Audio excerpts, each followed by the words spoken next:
Social media पर बड़े बड़े भौकाल बांधने वाले और बहुत से छात्र छात्राओं को यूपीएससी का एग्जाम क्लियर कराने का दावा करने वाले और आज भी सोशल मीडिया सेंसेशन कहे जाने वाले मोटिवेशनल स्पीकर टीचर अवध ओझा आम आदमी पार्टी में आ गए हैं। जी हाँ, बहुत से लोगों को बहुत तगड़ा झटका लगा होगा क्योंकि अवध ओझा सर का एक वो वीडियो जिसमें उनका ये दावा है कि वो राजनीति में तो नहीं जाएंगे।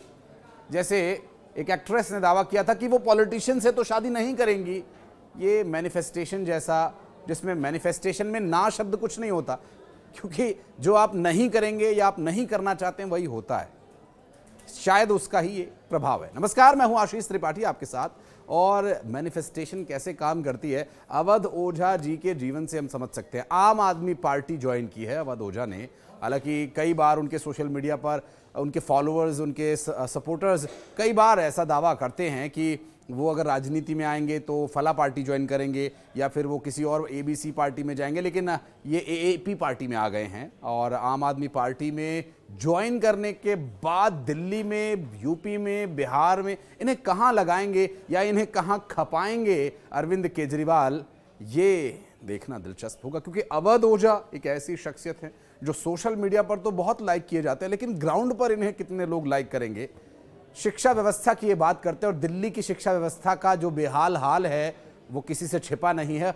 उसी दिल्ली में एक मंच पर बैठकर अवध ओझा कहते हैं कि मैं दिल्ली की सरकार यानी आम आदमी पार्टी की सरकार की शिक्षा नीति से प्रभावित होकर के यहाँ पर आया हूँ। अब शिक्षा नीति दिल्ली की सरकार की कितनी अच्छी है वहाँ के स्कूल्स में जाकर आप देख सकते हैं। एक बार विजिट करेंगे तो आपको पूरा खाका समझ में आ जाएगा कि दिल्ली में शिक्षा के नाम पर क्या क्या हो रहा है। हालांकि आरोप बीच बीच में बहुत तरह के लगते रहे आम आदमी पार्टी पर कि क्लासरूम बनाने के बहाने उसे छोटे वॉशरूम बना करके उसे क्लासरूम में काउंट करके एक बहुत बड़ा घोटाला किया गया था। ऐसा दावा किया गया था लोकसभा चुनाव के दौरान, जब इसे बीजेपी ने बहुत ही मुखरता से उठाया था इस विषय को। हालांकि ठीक है, वो पॉलिटिकल एक एजेंडा हो जाता है लोगों का, और लोगों की इस पॉलिटिकल बातों से इतर अगर इस हकीकत पर नज़र डालें कि अवध ओझा अगर पॉलिटिक्स में आए हैं, जो ये कह रहे हैं कि अगर शिक्षा और राजनीति में से मुझे चुनना पड़े तो मैं हमेशा शिक्षा को ही चुनूंगा, दावा उनका यही है।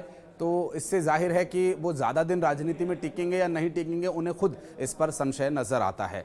लोगों को मोटिवेट बहुत अच्छे से करते हैं, शिक्षा के क्षेत्र में बहुत अच्छा काम उन्होंने किया है। कितने ही युवाओं को उनका सपना पूरा करने में उन्होंने मदद की है, और आज भी वो दावा करते हैं कि मैं एक बहुत ही आम इंसान हूँ, बहुत ही आम जीवन जीता हूँ। लेकिन वहीं कई वीडियोस उनके ऐसे आते हैं जिसमें वो भौकाल की बात करते हैं कि भौकाल होना बहुत ज़रूरी है, और भौकाल दिखा करके यूपी में लोग अपने उल्लू को सीधा करते हैं। और उसी तरह की सरलता का भौकाल खुद अवध ओझा जी का भी है।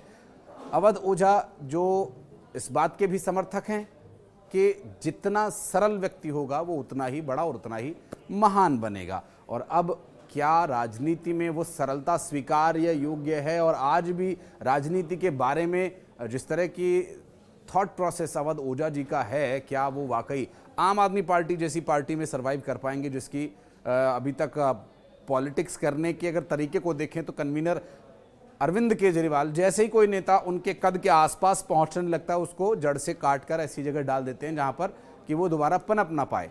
ऐसे हमने बहुत सारे उदाहरण देखे हैं पार्टी के स्थापना से लेकर और आज तक। अगर देखा जाए तो ऐसे कितने बड़े चेहरे हैं जो यदि पार्टी में उस वक्त से आज तक भी होते तो शायद अरविंद केजरीवाल कहीं पीछे छूट चुके होते, या फिर जितना लाभ अरविंद केजरीवाल राजनीति से, सत्ता से लेना चाहते हैं उतना शायद उन्हें ना मिल पाता। हमें याद आते हैं प्रशांत भूषण, हमें याद आते हैं कुमार विश्वास, हमें याद आते हैं सत्येंद्र जैन, हमें याद आते हैं कैलाश गहलोत, हमें याद आते हैं आम आदमी पार्टी के ऐसे कई और संस्थापक सदस्य जो हाशिए पर हैं, जिनका कहीं कोई अता पता नहीं। और राघव चड्ढा शादी के बाद से लापता नहीं है। राघव चड्ढा अरविंद केजरीवाल की गिरफ्तारी के बाद से लापता है। सोशल मीडिया पर लोग चर्चा करते हैं कि राघव चड्ढा की शादी हो गई तो उसके बाद से वो दिखाई नहीं दे रहे एक्टिव पॉलिटिक्स में। नहीं, शादी के बाद वो गायब हुए ऐसा नहीं है। गायब वो हुए अरविंद केजरीवाल के जेल में कैद होने के बाद। जब उन्हें जेल में ले जाया गया उसके बाद से राघव चड्ढा ने किनारा कर लिया कि ना तो सामने आएंगे मीडिया के और ना ही कोई प्रो या एंटी बयान वो देंगे। और हो सकता है कि उसका नकारात्मक या सकारात्मक प्रभाव उन पर भी पड़ता।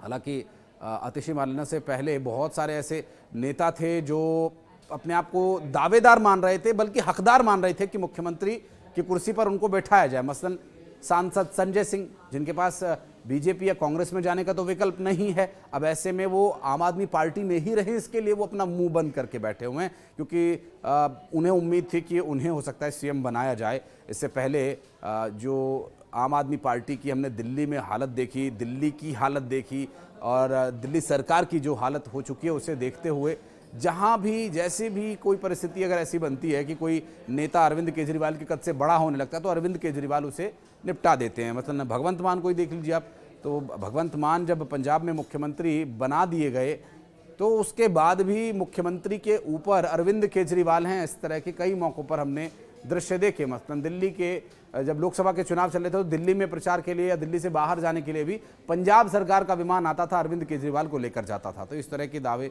जब किए जाते हैं, भगवंत मान भी आप देखेंगे तो इन दिनों सोशल मीडिया पर भी या मीडिया के सामने भी बहुत एक्टिव होकर के बहुत मुखरता से अपनी बात नहीं रख रहे हैं, और रख भी रहे हैं तो अरविंद केजरीवाल का नाम लेने से वो बचते हैं, क्योंकि उनके ऊपर भी दो ऐसे लोगों को बिठा दिया गया दाएं और बाएं, जिसमें विभव कुमार का भी नाम आता है, और जिन पर कि आतिशी मार्लेना, माफ कीजिएगा, जिन पर सांसद और दिल्ली महिला आयोग की अध्यक्ष रही स्वाति मालीवाल के साथ मारपीट करने तक का आरोप लगा। तो दो लोगों को पंजाब भेज दिया गया है कि आप इनकी निगरानी कीजिए, और जो ये करते हैं उसकी रिपोर्ट दिल्ली तक पहुंचे। ये सब दावे पॉलिटिकल पार्टीज़ और तमाम जो उनकी विपक्षी दलें करते हैं, और जो दावे किए जाते हैं, हालांकि उसकी हकीकत क्या है ये तो उनसे सीधे बात करने पर ही पता चलेगा। लेकिन अवध ओझा का आम आदमी पार्टी ज्वाइन करना कई मायनों में रिकॉर्ड ब्रेकिंग है कि अवध ओझा खुद पॉलिटिक्स में आ रहे हैं।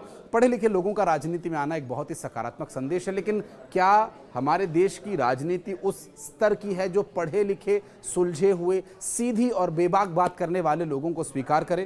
क्योंकि जिस तरह से इससे पहले भी कई पढ़े लिखे लोग राजनीति में आए और उन्होंने राजनीति को सुधारने का प्रयास किया, लेकिन वो खुद किस स्तर तक चले गए, वीवीआईपी कल्चर को नकारने और बहुत ही साधारण और आम जीवन जीने की बात करने वाले, दावा करने वाले लोग, चप्पल पहनकर और फटी हुई शर्ट पहनकर चलने वाले लोग कब 10-10 करोड़ के टॉयलेट्स यूज़ करने लगे और उनके घरों को शीश महल की संज्ञा दी जाने लगी। ऐसे पढ़े लिखे लोग जब राजनीति में आते हैं तो बड़ी उम्मीदें लेकर आते हैं, लेकिन जब उन्हें कुछ समय राजनीति में ठहरना होता है या कुछ समय वो गुजार चुके होते हैं, तो फिर वो बाद में लोगों के बीच इस वजह से चर्चा का कारण बन जाते हैं कि ये तो राजनीति को बदलने आए थे, खुद ही बदल गए।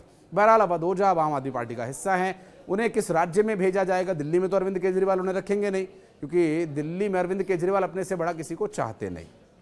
दूसरा ये, वो बिहार की राजनीति संभालेंगे या उत्तर प्रदेश की, ये देखना अहम होगा, क्योंकि उत्तर प्रदेश और बिहार में अवध ओझा को बतौर टीचर तो बहुत एक्सेप्ट किया जाता है, लेकिन बतौर राजनीतिज्ञ, जहां पर हर कोई अपने आप में एक बहुत बड़ा राजनीतिज्ञ है और राजनीति की चर्चा करना, बात करना उत्तर प्रदेश और बिहार के लोगों को बहुत पसंद है। तो ऐसे में अब देखना होगा कि क्या उन्हें वहां पर एक्सेप्टेंस मिलती है और उन्हें कहां पर पोस्ट किया जा सकता है, कहां की जिम्मेदारी दी जा सकती है, और अवध ओझा का राजनीति में आना आप किस तरह से देखते हैं? इस बारे में अगर आप कोई कमेंट करना चाहते हैं सोशल मीडिया के इस प्लेटफॉर्म पर जहां आप ये वीडियो देख रहे हैं, इसके कमेंट सेक्शन में आकर अपनी राय भी आप दे सकते हैं। धन्यवाद।